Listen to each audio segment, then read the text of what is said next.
টানা কয়েক সপ্তাহ ধরে গ্যাস সংকটে গাজীপুরের বেশিরভাগ তৈরি পোশাক কারখানা, সিএনজি ফিলিং স্টেশন ও আবাসিক এলাকায় নেতিবাচক প্রভাব পড়েছে। শিল্প কারখানায় পণ্য উৎপাদন নেমেছে 30 ভাগে। এ নিয়ে আরও জানাতে গাজীপুর থেকে যুক্ত হচ্ছেন সহকর্মী আবুল হাসান। আবুল হাসান, বেশ কিছুদিন ধরে পুরো দেশ জুড়ে তীব্র গ্যাস সংকট। একটু জানতে চাই যে গাজীপুরে জনভোগান্তি কেমন হচ্ছে এর ফলে, এবং বিভিন্ন ফিলিং স্টেশন, শিল্প কারখানাগুলোর কি অবস্থা?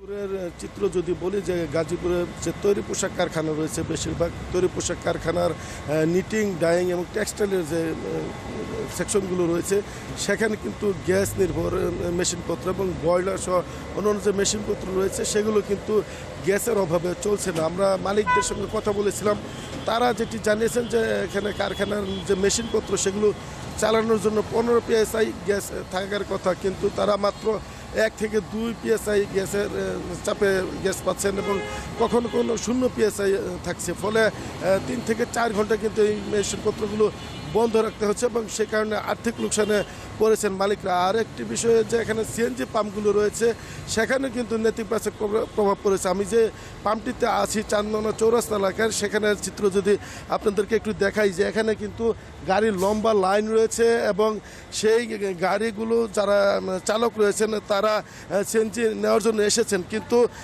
যেই পরিমাণ গ্যাস তারা চাচ্ছেন, অর্থাৎ 500 থেকে 600 টাকার গ্যাস আগে তারা নিতে পারতেন, কিন্তু এখন সেখানে 70 থেকে 100 টাকার গ্যাস তারা নিতে পাচ্ছেন এবং চালকরা বলছেন যে দূর দূরান্ত যেতে তাদেরকে কিন্তু এখানে ভোগান্তি পেতে হচ্ছে। কারণ হচ্ছে যে যেই গ্যাস তারা নিতে পারছেন সেই গ্যাস দিয়ে আসলে বেশি দূর যাওয়া সম্ভব না। ফলে তারা কিন্তু পুনরায় আরও অন্য একটি সিএনজি পাম্পে যেতে হচ্ছে এবং সেখানেও কিন্তু ঘন্টার পর ঘন্টা দাঁড়িয়ে থেকে তারা গ্যাস নিচ্ছেন এবং এই যে সময়ের সাথে সাথে আর্থিক লোকসান সব মিলে কিন্তু এখানকার যারা পরিবহন খাতের চালক সহনরা আছেন তারা কিন্তু ভালো নেই এবং তাদের ভোগান্তির চিত্র কিন্তু স্পষ্ট। আমরা এখানকার সিএনজি পাম্পের একজন ম্যানেজারের সাথে কথা বলেছিলাম, তিনি যেটি আমাদেরকে জানিয়েছেন যে এইখানে আগে যে পরিমাণ গ্যাস পাওয়া যেত তার চাহিদার তুলনায় 5 ভাগের 1 ভাগ গ্যাস তারা পাচ্ছেন এবং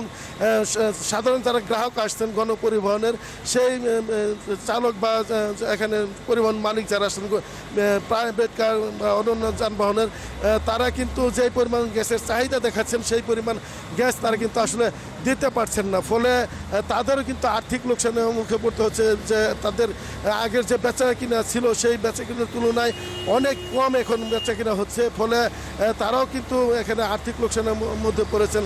এছাড়া দিনের বেশিরভাগ সময় কিন্তু এখানে বিদ্যুৎ থাকছে না। ফলে গ্যাস এবং বিদ্যুৎ নিয়ে যে সংকট, সেই সংকটের নেতিবাচক প্রভাব কিন্তু এর মধ্যে সর্বত্র সব জায়গায় পড়েছে এবং এর যে কুফল সেটি কিন্তু সাধারণ মানুষের জনজীবন আমরা দেখতে পাচ্ছি। এবং এখানে যারা সাধারণ আবাসিক গ্রাহক আছে তাদের সঙ্গে আমরা কথা বলেছিলাম, তারা যেটি জানিয়েছেন যে রাতের গভীর রাতে কিছুটা গ্যাস পাওয়া গেলেও কিন্তু দিনের বেশিরভাগ সময় এই গ্যাস থাকছে না। ফলে তাদের যে রান্নাবান্নার কাজে ব্যবহৃত চুলা সেটি কিন্তু তারা জ্বালাতে পারছেন না। ফলে এখানে তারা বিকল্প উপায়ে রান্নাবান্না কাজ চালিয়ে যাচ্ছেন এবং অন্য জায়গা থেকে কিনে, হোটেল রেস্তোরাঁ থেকে কিনে তাদেরকে খেতে হচ্ছে বা বিকল্প ইলেকট্রিক চুলায় রান্না করে তাদেরকে খেতে হচ্ছে বলে আবাসিক গ্রাহকরা আমাদেরকে জানিয়েছেন। মোট কথা বলা চলে যে এই যে গ্যাসের সংকট সেটির নেতিবাচক প্রভাব কিন্তু সাধারণ মানুষের সর্বত্র চলাফেরা থেকে শুরু করে খাবার দাবার সব ক্ষেত্রে কিন্তু নেতিবাচক প্রভাব পড়েছে।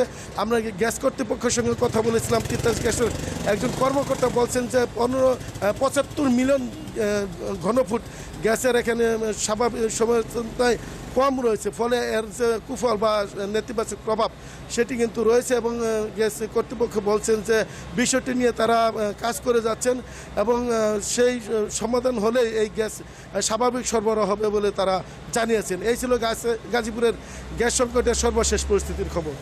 গ্যাস সংকটে জনভোগান্তি নিয়ে গাজীপুর থেকে জানাচ্ছিলেন সহকর্মী আবুল হাসান।